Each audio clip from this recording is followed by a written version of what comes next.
I've got a couple things I have to handle here at the shop this morning. That's a pretty heavy project. So that's one of the things I want to talk about the vacation. I had some time off. What does extended vacation mean? To quote Stevie Nicks, I think I have to go my own way. The real battles were happening off camera. For years, Aaron Kaufman kept his mouth shut, choosing hard work over hard truths. But now, he's done staying quiet. In a stunning revelation, Aaron finally names the 5 people who made life in the garage a living nightmare. So, who are these individuals? Get ready, because what he's about to reveal will change how you see the show forever. Richard Rawlings, the brand-first boss who derailed the garage. Aaron Kaufman had always believed that great craftsmanship and real respect were what built a garage worth working in. But as Fast and Loud took off, so did the real drama, one that unfolded far from the camera's lens and deep inside boardrooms and behind-the-scenes calls. And for Aaron, one name symbolized the shift from passion to performance: Richard Rawlings. It all began in Dallas, Texas, where Gas Monkey Garage rose from a humble shop into a full-blown TV phenomenon. But it wasn't just the roar of engines that got the show on air, it was persistence, pressure, and, in Aaron's eyes, manipulation. Back in the early days of pitching Fast and Loud, Rawlings had a vision, but more than that, he had an obsession. He bombarded the Discovery Channel with relentless calls, emails, and proposals until someone, specifically Craig Kaufman, then a senior VP at Discovery, finally gave in. Aaron would later recall how Craig himself admitted the network might have approved the show just to stop Richard from hounding them. That wasn't determination, Aaron thought, it was pestering dressed up as entrepreneurial drive. Craig even said that out of all the people he'd worked with in the industry, Richard was by far the most aggressive. And not in the gets things done kind of way. This was the kind of aggression that bulldozed anything in its path. Aaron couldn't deny that Richard had business smarts. He was always on the hunt for a new investment angle, a fresh product line, or another branding gimmick. He didn't just build cars, he built an empire. But that empire, Aaron believed, came at a cost. The brand began to matter more than the builds. Instead of wrenching for the love of cars, they were now filming for the sake of exposure. Gas Monkey wasn't just a garage anymore, it was a billboard. Literally, Richard had the logo painted on the roof of the shop so planes flying overhead could see it. To Aaron, it was a perfect metaphor. While he was focused on what was happening inside the garage, Richard was fixated on how it looked from 30,000 feet in the air. The culture shifted. Meetings became more about marketing than mechanics. Aaron found himself watching the soul of the shop slip away, replaced by merchandise, commercials, and carefully staged scenes. It wasn't just frustrating, it felt dishonest. The very thing that had made Gas Monkey special, the raw, dirty, unfiltered car work, was being polished into something Aaron no longer recognized. He didn't hate Richard. But he couldn't ignore the pattern. Aaron believed Richard had a way of making everything orbit around himself, using people as stepping stones to boost the brand. And while that may have made sense from a business perspective, it didn't sit right with Aaron's principles. He had gotten into this work because of a deep love for machines, not because he wanted to see his face on billboards or his name on hot sauce. Even the way the team was treated began to reflect this new business-first mindset.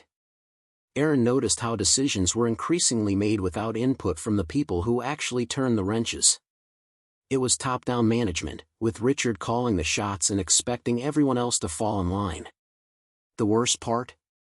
Most of the people around him either stayed quiet or played along, afraid of losing their place in the empire. In Aaron's view, this made Richard one of the worst kinds of people to work with, not because he was incompetent, but because he was calculating. Every move, every smile, every handshake was a step in a master plan designed to grow the brand, no matter the human cost. And for someone like Aaron, who valued authenticity over appearances, it was a constant internal battle. What had started as a shared dream of building something real had slowly become a well-oiled PR machine. And Aaron couldn't help but wonder how many others had been chewed up and spit out in the name of the Gas Monkey brand. This wasn't a garage anymore, it was a machine built to chew people up. So who was next? Stay tuned. Tom Smith and Jordan Butler, the sympathy play that backfired. Aaron Kaufman had seen plenty of drama in the Gas Monkey garage, but few situations ever stirred the pot like the one involving Tom Smith and Jordan Butler. On the surface, they were easy to like, two skilled mechanics with big personalities who brought color and comedy to the show. But behind the scenes, Aaron saw a very different story. For him, they weren't just casualties of Fast and Loud's chaos, they helped accelerate its decline. The turning point came in late 2014. Aaron remembered walking into the shop one morning only to find that both Tom and Jordan were gone, no warning, no explanation. Fans were just as confused. The duo had become household names on the show, and their sudden absence sparked a flood of questions online. At first, it looked like they'd simply walked away. But as whispers turned into headlines, the truth began to surface. The story that emerged was one tailor-made for sympathy. A young fan, reportedly battling cystic fibrosis, had come to the garage hoping for a quick picture with one of the custom builds. Management said no. Health risk, insurance liability, whatever the excuse was, the answer was clear. But Tom and Jordan went ahead anyway, letting the kid pose with the car. A touching moment, right? A heartwarming exception made in the name of kindness. But to Aaron, things weren't that simple. He knew how the shop operated. Rules, whether strict or stupid, were rules, and every employee knew what bending them could cost. Letting the fan in wasn't just an act of kindness, it was a direct challenge to authority, one that could have set off a chain reaction if it wasn't dealt with. Sure enough, Richard Rawlings fired them both. And that's when the real storm hit. Tom took to social media and interviews, painting a picture of himself and Jordan as the compassionate heroes punished for doing the right thing. The internet loved it. Within days, Rawlings was branded as a cold-hearted villain, a man too concerned with image to care about a dying kid's wish. Aaron watched as fans turned on the show, abandoning it in droves, disgusted by what they believed had happened. But Aaron had a different take. He didn't disagree that the situation was tragic. He didn't even think the firing was necessarily right. What troubled him was how Tom and Jordan had taken a complex, sensitive moment and used it to spark a media circus. Instead of handling things with professionalism, or even quiet defiance, they played to the crowd, knowing full well that cancel culture was rising fast and the public would eat up a David versus Goliath narrative. From that moment on, Aaron felt the fabric of Fast and Loud unravel. The focus shifted from cars to controversy. The shop didn't feel like a workshop anymore, it felt like a war zone of competing egos and PR battles. And though Richard bore much of the backlash, he dragged the entire crew into a mess they didn't ask for. The stunt aired shortly after and triggered a tidal wave of backlash. Fans were confused. Critics called it tasteless and juvenile. And while some laughed, many more cringed. Worse yet, it stained the show's image, literally and figuratively. Gas Monkey Garage had spent years building a brand around grit, precision, and classic car culture. Now, it was being mocked online for a driveway full of manure. Aaron couldn't help but feel angry, not just at Jesse, but at everyone who enabled the stunt in the name of ratings. It wasn't funny. It wasn't smart. It was a disaster.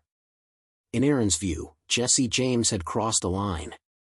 He wasn't just stirring the pot, he was poisoning it. The show stopped being about the builds and started becoming about drama. Jesse had brought chaos where there should have been craftsmanship, turning a serious garage into a three-ring circus. And the worst part? It worked. Viewers tuned in for the drama, not the cars. And that shift in focus was something Aaron never wanted to be a part of. Jesse's reputation, once grounded in real skill and hard-earned respect, took a major hit. And while he eventually faded from the Fast and Loud spotlight, the damage had already been done. Aaron saw the fallout firsthand, the divided fan base, the tense work environment, and the growing sense that Fast and Loud was becoming more about showbiz than shop work. To Aaron, Jesse James didn't just stir up trouble, he exposed the worst side of reality TV. A side where egos mattered more than engines, and public feuds sold better than finished builds. And for a guy who believed in the grind over the gimmick, that made Jesse one of the worst people to ever step foot in the Gas Monkey garage. But how did a garage built on grit become a stage for egos and feuds? Stay glued to uncover everything. Yulan Haiso. The talent quietly pushed aside. Aaron Kaufman had always respected people who showed up, worked hard, and let their craft speak louder than their ego. And when it came to interiors, seats, headliners, custom trim, there was one name that stood above the rest: Yulan Haiso.